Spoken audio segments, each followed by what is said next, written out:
she goes into the house with him, and they're sitting and talking, and she tells him, oh, like, I've seen this guy, I'm in love with him, he's rich. And he says, oh, your parents must love him. So you know this sort of shows that he knows what her parents are like. He knows her background, right? So it's showing that he still is very aware of her life circumstances.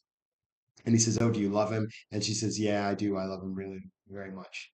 And instead of, getting all pissy and being like, well, if you love him, then what the fuck are you doing here or whatever, he just, plays it cool and just says, oh, that's great. We can be friends and it's fine. So of course that's exactly, the woman feels, oh, okay, great. I didn't really make a terrible mistake by coming here because, he's okay with us being friends, and that's fine. And then of course the drinks come out. He makes a nice dinner, and they're eating, and she tells him that she's this cheap drunk, and he says, well, I don't want to have to take advantage. He's a drink slow because I don't want to have to take advantage of you. So this is the first time he's sort of indicating, well, maybe we're not going to be just friends.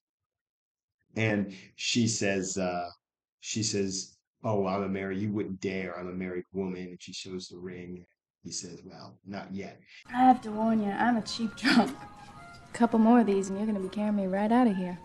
Well, you go slow then. I don't have to take advantage of you. You wouldn't dare. I'm a married woman. Not yet.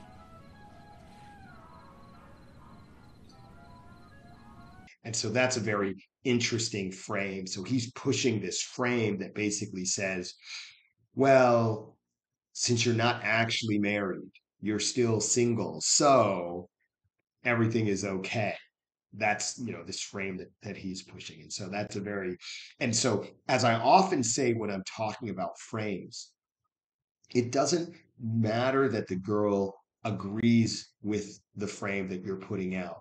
What you're trying to do is you're giving her permission to behave differently than maybe she normally would by giving her an alternate frame.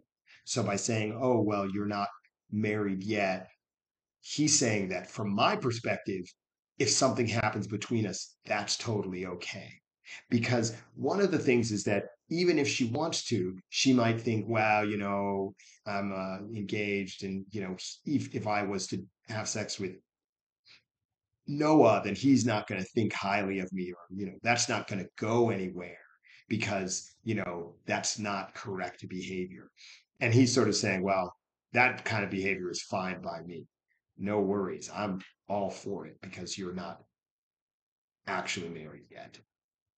And then they have this scene where they go outside and he's reading poetry to her, which once again is to show that, instead of these, dinner parties and riding on the beach and, this kind of lavish lifestyle, it's this emotional connection thing. There's art to it. And that is, shows that even though it's not, this spectacular thing that it's not this spectacular amazing thing in terms of experience, in terms of physical experience, it's this fantastic thing from an emotional experience. And then she gets in the car and drives off, and he says, hey, could you come back tomorrow? And at this point when she's leaving, it's sort of unclear where things stand between the two of them. And this is once again what I was saying about how girls chase. It's like all she's doing is making herself available. That's her chasing. To help other people find this channel and to help us grow, and to make sure you don't miss the next one, like and subscribe down below, and we'll see you next time.